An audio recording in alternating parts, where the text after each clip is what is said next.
Sir centre में Amit sir sir Amit sir यहाँ पे देखिए sir. Amit sir centre Amit sir centre centre Amit sir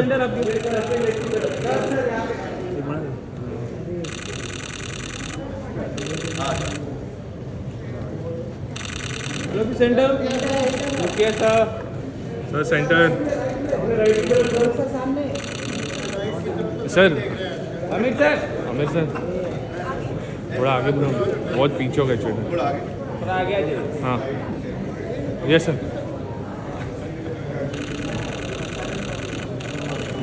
centre Amit sir centre बोलो एक मिनट जावेद साहब अमित सर जावेद सर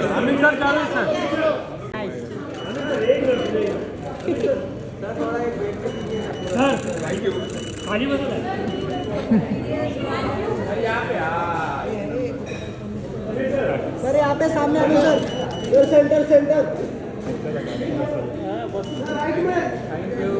चलो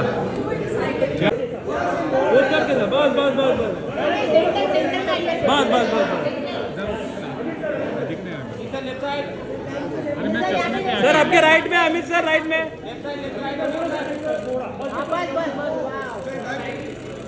आमिर सर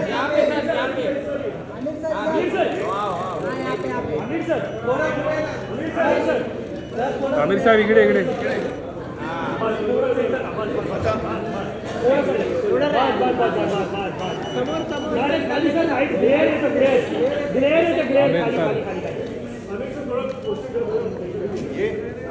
फरहान ने कहा कि ये स्क्रिप्ट पढ़ लीजिए कैसी लगती है।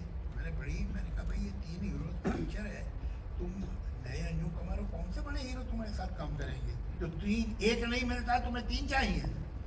तो कहने वो हो गया मेरा, तो मैंने हो गया समझ लो। तो मैंने आमिर खान को सुनाई है एंड यस सेड यस।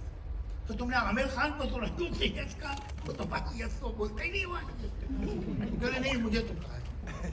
अच्छा भाई ठीक है बनाओ। बहुत ज़माने के बाद मुझे एक किस्सा इन्होंने सुनाया, कहने लगे जब मैंने अपने सेक्रेटरी को कहा था कि अगले 6 महीने में कोई स्क्रिप्ट नहीं सुनूंगा, मगर ये लड़का सेट पे आया, मैं शूटिंग कर रहा था, तो पहले तो इसकी सूरत फिर नाम मुझे समझ में आ गया कि आपका बेटा है। तो मैंने कहा मैं अभी 6 महीने सुन नहीं रहा हूँ, मैं फिर बाद में आऊँगा। अब मैं वेट कर रहा था कि आप मुझे फ़ोन करेंगे कि भाई वो मेरा बेटा है सुन लो। जब 10 दिन आपकी कॉल नहीं आई तो मुझे ऐसा यकीन हो गया कि इसने अपने बाप से बात नहीं की। तो मुझे क्यूरियोसिटी हुई कि अगर बाप से बात नहीं की है, जो कि जानता है कि भाई आमिर खान से अच्छे रिलेशन है इसके, तो फिर लड़के में कुछ दम होगा, सुनता हूँ। और सुना, और जैसे ही वो स्क्रिप्ट खत्म हुई इन्होंने हाँ कह दी। तो मतलब ये है कि अगर कहीं गलती से मैंने फ़ोन कर दिया होता तो बेचारे का करियर ही बर्बाद हो जाता। आमिर साहब, मैं पहला सवाल जो आपसे करना चाहता हूँ, जैसे कि मेरे आमिर खान साहब जब ये भर रहे थे कॉन्टिन्यूटी बुक, तो मैंने कहा ये लड़का सुपरस्टार है। यही बात मैंने अमिताभ बच्चन जिनकी 11 फिल्में फेल हुई थी उनके बारे में कही थी, और अपने सारे एग्स उस बास्केट में रखे थे। मुझे मालूम था ये बहुत सुपरस्टार, एक्सेप्शनल टैलेंट आदमी है। यही बात मैंने अनिल कपूर के बारे में कही थी, और शंकर महादेवन के बारे में कही थी, और पिक्चरों के बारे में भी कही है। Most of the time I have been right. If I have not liked the picture, that picture is not wrong. मैं आपको बताता हूँ, एक पिक्चर आने वाली है जो चाहे मल्टीप्लेक्स हो और चाहे ऑडियंस हो, सिंगल, उसमें वो पिक्चर चलेगी और लोगों को पसंद आएगी। वो पिक्चर इस वक्त ये बना रहे हैं। क्या बात है, Lahore. I am putting my neck on the block. मुझे मालूम है कि आप लोग भूलेंगे नहीं, मगर जब मैं सही साबित हूँ तो सलाम करने आइए। जो आपने नहीं किए और आपको अफसोस होगा तो मैं कर लेता था। तो उन्होंने 3 फिल्मों का नाम, Baiju Bawra, it was offered to him but he didn't do it. Pyaasa न सिर्फ ये कि ऑफर की थी गुरुदत्त ने, जब वो 7 रील बन गई तो उसने फिर शो रखा ये सुल्तान और कहा कि ये देखिए ये पिक्चर आपकी है, मैं तो मजबूरी में कर रहा हूँ, आप अगर करें तो मैं रिशूट करूँगा। मगर उन्होंने उन्होंने कहा कि मैं अभी देवदास का की है और देवदास में भी यही ट्रायंगल है, तो सिमिलरिटी बहुत है, तो इसका मुझे अफसोस है, मुझे कर लेता हूँ। और एक थी लॉरेंस ऑफ अरेबिया, जिसमें डेविड ली ने उन्हें उमर शरीफ का रोल ऑफर किया। बट वो तो ठीक किया नहीं किया। नहीं, उमर शरीफ देखिए, उसके बाद अगली पिक्चर में आया डॉक्टर जिवागो। नहीं मैं समझ रहा हूँ, बट लॉरेंस और अरेबिया में तो यूसुफ साहब को लॉरेंस का ही रोल मिलना चाहिए था। नहीं, I mean as a fan I am feeling that. हाँ, मगर बहरहाल अब सीने पे कदम रखते हैं तो पहले ही सीने पे रखे ना। हाँ सही है, बात तो सही तो है। ऐसी कोई फिल्में हैं जो आपने इनकार कर दी? थोड़ी सी सेल्फ इंटेलिजेंस का आई थिंक मुझी को बुलाना चाहिए और बुलाना चाहिए था। इनका मेरा एक अजीब किस्म का रिश्ता है और वो मैं आपको बताऊंगा क्या है, हैरत अंगेज। और वो आज सच कहता हूँ आपसे, आज चूंकि मैं सोच रहा था कि यहाँ क्या बात करनी है, तो मुझे पहली बार इस बात का ध्यान आया, मुझे ध्यान नहीं। He was born in 1965. I joined film industry in 1965. His first film was in 73. He was 8 years old. That film was written by Salim Javed. इन्होंने पहली बार हमारी पिक्चर में काम किया। यादों की बात। उसके बाद एक पिक्चर हम स्क्रिप्ट में लिख रहा था, फरियाद होटल है खंडाला में, उसमें तो मुझे मालूम हुआ कि नासिर साहब भी होटल में ठहरे और ज़बरदस्त एक फिल्म है, उसकी शूटिंग है। तो मैं उनसे मिलने सलाम करने गया, इसलिए कि हम तो यादों की बारात देख चुके थे, उनसे हमारे बड़े थे। तो अंदर गया, भाई कहाँ जा तू? मैंने बताया मैं भी यहीं ठहरा हूँ। मैं उनसे इधर उधर की बात कर रहा था, अचानक मेरी नज़र पड़ी, बड़ा हॉल था, सीट था, तो कोने में एक लड़का बैठा हुआ कॉन्टिन्यूटी बुक लिख रहा। मैंने उसे देखा, मैंने पूछा नासिर साहब ये लड़का कौन है? कहले भाई ये ताहिर का बेटा है और मेरा असिस्टेंट है। मैंने कहा असिस्टेंट क्यों बना है? क्यों?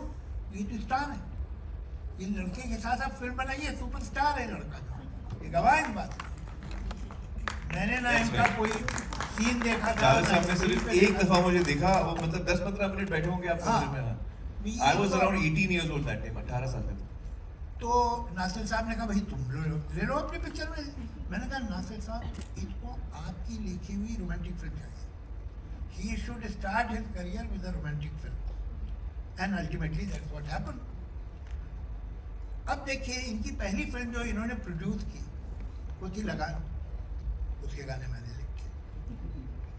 मेरे बेटे ने जो पहली फिल्म डायरेक्ट की उसमें ये थी। अब कमाल की बात है, दोनों फिल्में आई हैं 2001।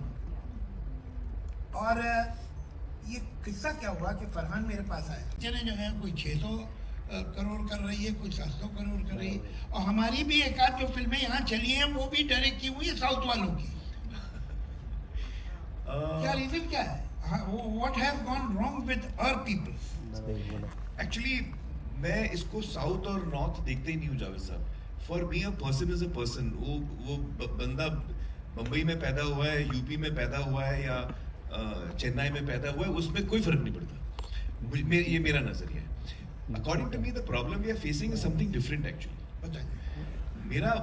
मेरी समझ, this is whatever I my thinking, इसके इस दुनिया में आज तक